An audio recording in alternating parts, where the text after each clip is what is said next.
There have been a lot of conversations and debates about Xbox's next path forward. The most common rumor is saying that they're going to make a PC console hybrid, and Satya Nadella, the guy at the top at Microsoft, basically just confirmed it.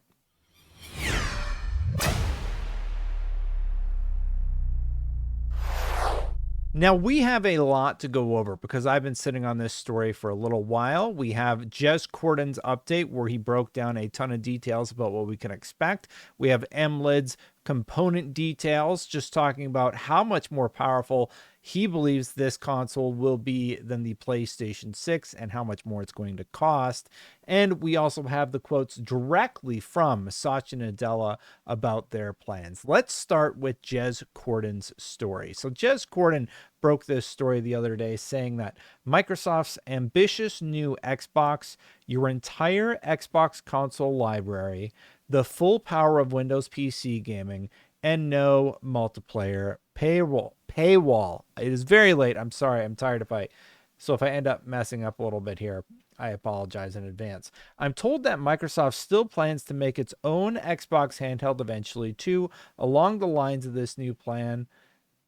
Xbox president Sarah Bond has teased a variety of first-party Xbox hardware made in partnership with AMD. What will all of this look like, though? That is a very good question because he details a console that sounds a little bit different than what I had expected. Here's what he said. Indeed, the Xbox Ally and Xbox Ally X, with its Xbox full screen experience, is essentially what the next Xbox will look like. Now, there's been a lot of conversations about the ROG Xbox Ally X and how some people feel like we're basically beta testing it for the console. And I think you're dead on. I think we're going to work out the kinks. We're going to give them feedback. And my big piece of feedback is you need to hide Windows as much as you possibly can for the initial experience. Your setup experience, you should be into a game in 10 minutes. You shouldn't have to download a ton of updates. You need to get people gaming faster, period. That's my read on it.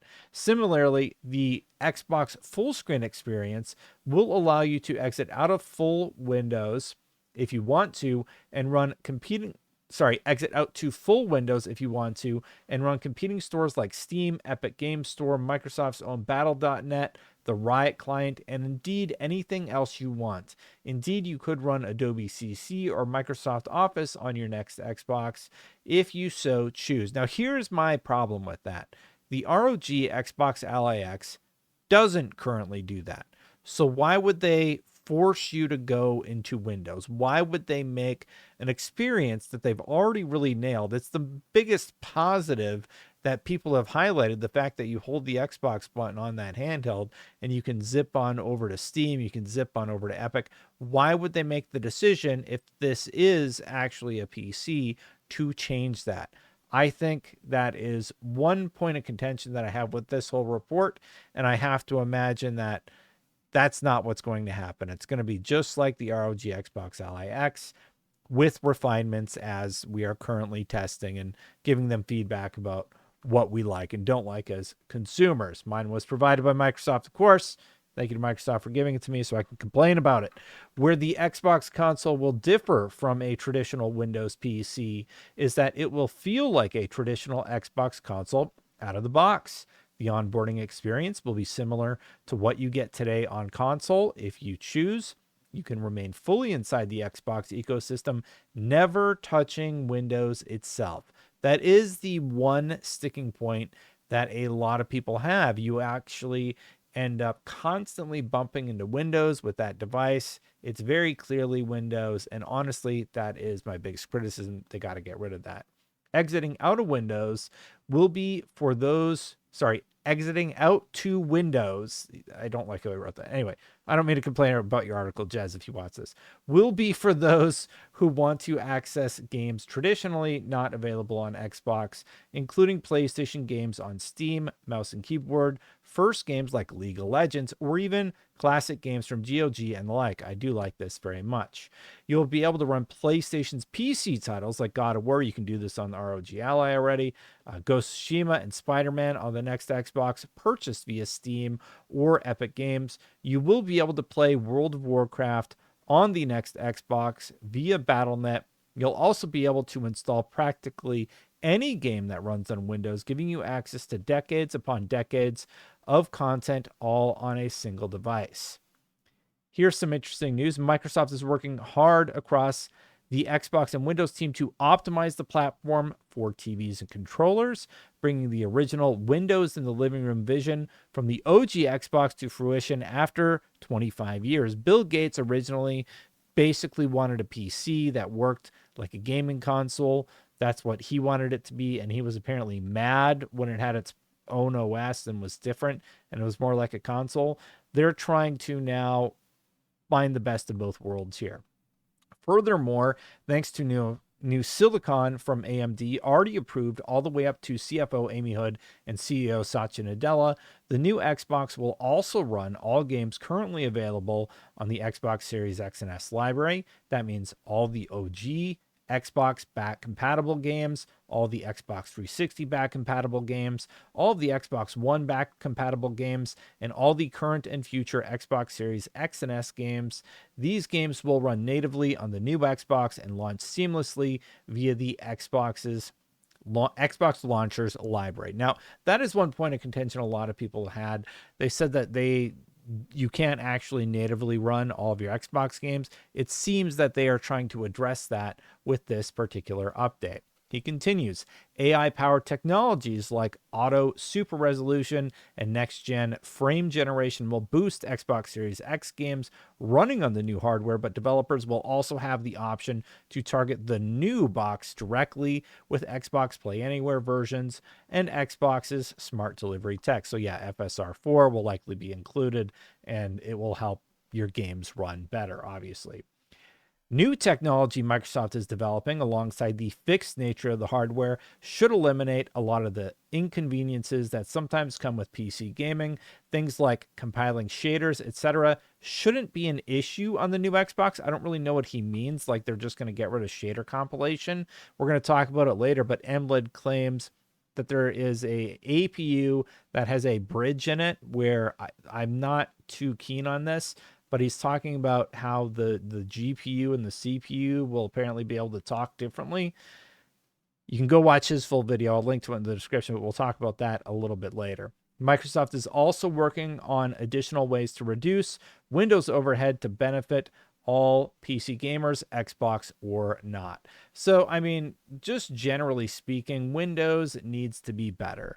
And one of the things that AMLID talked about, he's this guy who leaks PC component parts, if you weren't aware. He basically said that the goal for Xbox is to challenge PC gaming, not the PlayStation 6, not the Nintendo Switch. The goal is to enter the PC market and make it better than the pre-builds, better than a lot of the other competition on the market, and basically just blow them out of the water at an unbeatable price point. So it seems like that is the demo that they're targeting. And as a PC gamer, I'm interested, but I already have a pretty powerful PC. So why would I get an Xbox? That's going to be a question they're going to have to answer. Right now, I'm told the current plan is for the next Xbox specifically to have no paywall for multiplayer. Big win if true. It wouldn't make a lick of sense for a PC to have paid multiplayer, particularly since it would create a strong incentive for players to simply install Steam instead of use the Xbox ecosystem on that device for online games. It remains to be seen if that plan actually plays out into reality, though. Yeah, I think it's time to get rid of the price point to utilize the internet that your console already has. I think that's a bit of an antiquated idea. And I think the argument to keep it becomes less and less, not prevalent, that's not the right word, less and less compelling. It's just not a good argument anymore the way that it used to be. And I do think it would be time to get rid of that. I think it's fair to expect that the next Xbox will be more expensive than the PlayStation 6, but it could remain the most cost-effective curated onboard to the world of PC gaming the market has ever seen. And then there are other factors at play that could make it even more affordable. Now, I don't know what those other factors are exactly, but we do know a little bit about the consoles, both the PlayStation 6 Orion, which I made a video about, and now the Xbox Magnus. Now, Moore's Law is Dead, or MLID as everybody calls him online, has laid out the following stats. I've done my best to format this in a way where it makes sense. So Xbox Magnus is going to have an SoC die that's 144 millimeters of squared N3P, and a GPU that's 264 millimeters with some sort of bridge that allows them to communicate better. That is 408 millimeters squared versus the PlayStation 6 Orion, which is 280 millimeters squared. TSMC. So they're going for small, they're going for more compact, and they do have some compelling things. And they're targeting, according to him, what he would estimate a $799 price point. I honestly think that is the sweet spot for the console market. And with Xbox, it sounds like they are targeting at minimum $1,000 in my opinion. And I think I said on my stream, I think the target's actually $1,499.99. And we'll see how that ends up going over with everybody, because you are squarely in the PC market. You're going to get your hardcore Xbox fans to get in at that price point, but that's like 10% of your user base. So you're talking 10 million users of the Xbox ecosystem making the trip over. I really need to have that on paper. Make sense. Make it make sense, Microsoft, because right now it doesn't. They have 68 RDNA 5, 4 shader engines total. Each shader engine has 2x shader arrays. On the Xbox side, at least 24 megabytes of L2 cache for the GPU, up to 11x Zen 6 cores, 3x Zen 6, and 8x Zen 60 with 12 megabytes of L3 cache. Watts, you're talking 250 watt to 350 watt. I believe it's total draw power. 192-bit memory bus, up to 48 gigabytes of GDDR7 RAM. They're going to have AI that is up to 110 tops at 6 watts or 46 tops, 1.2 watts, giving you 2 power consumption modes. Targeting 2027 for launch at a $1,000 price point minimum. I think that's my price point guesstimate. I do think it's going to be $1,499. Now on the PlayStation side, obviously they're going for a lower price point. So they have a few key items that are like less of a power draw, 160 watts TDP. They are also trying to do a backwards compatible machine, which we just talked about. Xbox is probably going to end up doing. They have 10 megabytes of L2 cache for the GPU versus 12 megabytes on the Xbox side. They have a 160-bit memory bus, 32 GTS versus 192, and 52 to 54 RDNA 5, 68 RDNA 5 on the Xbox side. Long story short, here's how all of this breaks down. PlayStation has a few compelling points. It's going to be cheaper, so easier to access. They're focusing on ray tracing. You're talking about 6 to 12x improvement on ray tracing, as you can see in the red section on my graph. Xbox is going to be much beefier. It is a 46% larger Xbox die than the PS6. The PS6 will be 4 to 8 times faster than the PlayStation 5. Now, the Xbox on paper is 25% faster than the PS6. And MLID thinks that the goal isn't really this chart. It's not really Xbox versus PlayStation.